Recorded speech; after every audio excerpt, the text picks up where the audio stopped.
Fábrica da Lego, a gigante dos brinquedos, quer dar adeus ao plástico de petróleo e promete investir em fontes renováveis e recicláveis até 2032. Entenda a relação dos furacões com as mudanças climáticas e por que especialistas afirmam que o clima mais quente os torna mais lentos e mais destrutivos. O que é o negacionismo climático e como ele se manifesta. 3 informações em menos de 10 minutos. Tudo o que você precisa saber para ficar informado e inspirar o seu dia. Eu sou o Rodrigo Cirne e esse é o Planta, Sustentabilidade em Foco. A fabricante dos brinquedos Lego disse recentemente que está a caminho de substituir os combustíveis fósseis usados na fabricação de seus tijolos de brinquedo exclusivamente por plástico renovável e reciclado, um tipo de material mais caro, até o ano de 2032. Tudo isso ocorreu após assinar acordos com os produtores para garantir o fornecimento de longo prazo. A empresa, que vende bilhões de tijolinhos de plástico anualmente, chegou a testar mais de 600 materiais diferentes para desenvolver um novo material com a intenção de substituir completamente seus tijolos, que hoje são produzidos à base de petróleo. O CEO da empresa, Niels Christiansen, disse que esta mudança significa um aumento significativo no custo de produção de um bloco de Lego. Mas isso não foi um impeditivo para que essa iniciativa fosse adiante. Assim sendo, a Lego pretende reduzir gradualmente o teor de óleo em seus tijolos, pagando até 70% a mais pela resina renovável certificada, em uma tentativa de incentivar os fabricantes a aumentarem a produção deste novo tipo de material. Certamente, com uma visão capitalista que muitos fomos educados, você pode estar se questionando: mas esse aumento vai ser repassado para o consumidor? A boa notícia é que o CEO da empresa afirma que não.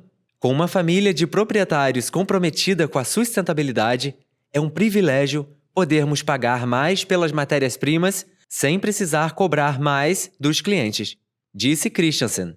Escutar isso é quase que um oásis em meio a todos os desafios globais que enfrentamos, em especial quando falamos sobre a tsunami de plástico que hoje é produzida anualmente e que precisamos encontrar uma solução. Solução esta que, na visão de muitos especialistas, não pode ser diferente do fato de que precisamos refletir cada vez mais sobre a origem e o fim do que consumimos. Ou seja, de onde vem e como é produzido um determinado produto que consumimos e para onde ele vai quando a sua utilidade chega ao fim. Fazer esse tipo de questionamento precisa ser parte do nosso dia a dia.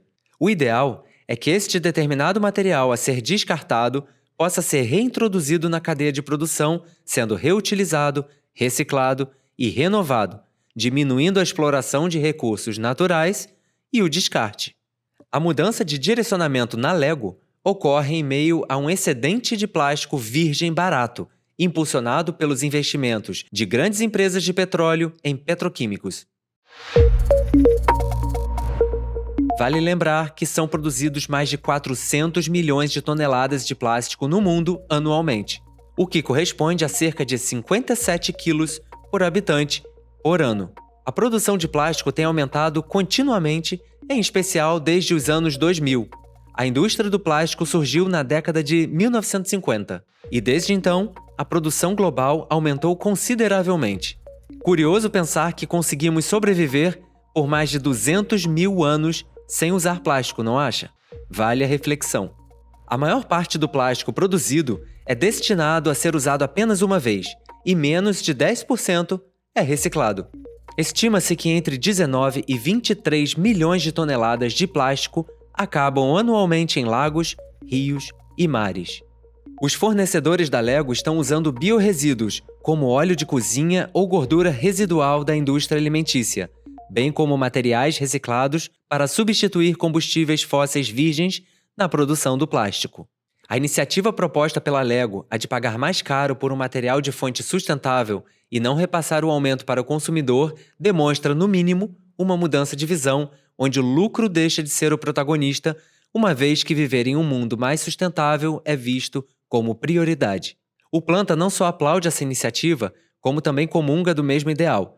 Nos posicionamos como uma empresa que não visa o lucro como prioridade, o que não quer dizer que não prezamos por uma empresa saudável financeiramente. Um exemplo disso é o que estamos trazendo para o mercado com o nome de biomarketing. O mesmo conceito da economia circular, porém aplicada ao marketing. Para saber mais sobre como o biomarketing funciona e como você e a sua empresa podem fazer parte disso, não deixe de baixar o nosso aplicativo, disponível nas lojas Google e Apple, e de visitar o nosso site www.planta.com. O recente furacão Milton, que causou destruição na Flórida, nos Estados Unidos, levantou mais uma vez questionamentos sobre a influência da ação humana e das mudanças climáticas sobre eventos extremos. Os cientistas alertam que o aquecimento global está intensificando a força destrutiva dos furacões em níveis sem precedentes. Segundo o painel intergovernamental sobre mudanças climáticas, IPCC, o braço da ONU para mudanças climáticas, o aquecimento global contribuiu para que esses ciclones alcançassem categorias mais extremas, com taxas de chuva mais intensas e velocidades de vento mais altas. Os ciclones tropicais, como o Milton, são alimentados pela temperatura das águas, por meio das quais eles se formam e se movem. Superfícies oceânicas mais quentes liberam mais vapor de água, o que dá mais energia às tempestades. Consequentemente, isso intensifica os ventos. Eventos climáticos extremos idealmente deveriam ser acontecimentos raros, sejam eles ondas de calor e de frio, enchentes, secas, tornados ou ciclones tropicais. O que podemos observar é exatamente o contrário. Os dados e estudos nos mostram que os eventos climáticos têm ocorrido de forma cada vez mais frequente em uma intensidade que os cientistas não esperavam. Temperaturas extremas de mais de 40 graus e até 50 graus em todo o mundo são cada vez mais comuns. Somente este ano, por exemplo, 3 cidades do Paquistão tiveram temperaturas superiores aos 50 graus Celsius, quando o país foi atingido por uma onda de calor no último mês de maio. Já no México, também em maio de 2024, o Ministério da Saúde local confirmou a morte de mais de 20 pessoas em decorrência de uma onda de calor que elevou a temperatura no país para acima dos 45 graus Celsius em diversas regiões. Vamos falar agora sobre um artigo publicado recentemente no site do Instituto Butantan, que é o Centro Brasileiro de Pesquisa em Biologia e Biomedicina do Estado de São Paulo. Estudo este totalmente dedicado a falar sobre o negacionismo climático e como ele se manifesta. Um assunto que é de extrema importância, porque pior do que as pessoas que ainda não despertaram para uma consciência e um estilo de vida mais sustentável, são as pessoas que simplesmente negam a existência do aquecimento global, mesmo diante de todos os fatos e estudos científicos que não apenas são comprovados, como também já podem ser vistos e sentidos no nosso dia a dia. O estudo diz que o negacionismo pode ser definido como uma recusa em aceitar a validade de fatos comprovados cientificamente, ainda que sejam apresentadas evidências concretas sobre ele. Assim sendo, o negacionismo atrapalha uma maior compreensão da conscientização ambiental e das mudanças de consumo e comportamento necessárias para melhorar o relacionamento dos seres humanos com a natureza. Embora a maioria das pessoas afirme estar preocupada com o clima, também é verdade que um grande número delas evita, minimiza, desliga ou se distancia do envolvimento efetivo com os problemas. E é nesse ponto que vive um dos pilares do Planta, que é tentar trazer a sustentabilidade para o dia a dia das pessoas de forma mais objetiva, direta e gamificada dentro de uma rede social. Nós acreditamos que o fato de trazermos uma experiência única e diferente para os nossos usuários pode contribuir muito para o avanço da implementação dessas atitudes mais sustentáveis no seu dia a dia, até mesmo por estarmos conectados socialmente uns aos outros dentro da plataforma. Voltando ao nosso tema, estudos sobre as percepções da mudança climática feitos na Austrália, no Reino Unido e nos Estados Unidos mostraram, por exemplo, que varia entre 5% e 8% da população o número de pessoas que contestam as alterações no clima do planeta. Já no Brasil, a parcela de negacionistas da população é de 15%, diz uma pesquisa do Datafolha realizada em julho de 2019. É assustador pensar que essas pessoas simplesmente não acreditam no aquecimento global e na sobrecarga da Terra. Embora as comprovações sejam sólidas, inclusive mostrando que os desastres naturais relacionados ao clima e induzidos pelas pessoas estão aumentando em frequência e intensidade mais cedo do que o previsto originalmente, Existe uma lacuna de entendimento, a qual é usada por essa pequena parcela da população mundial para rechaçar os avanços da ciência e gerar confusão acerca do assunto.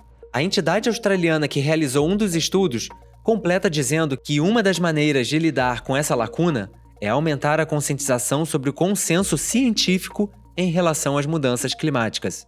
O Planta também acredita que este seja o caminho, a conscientização através da comprovação científica.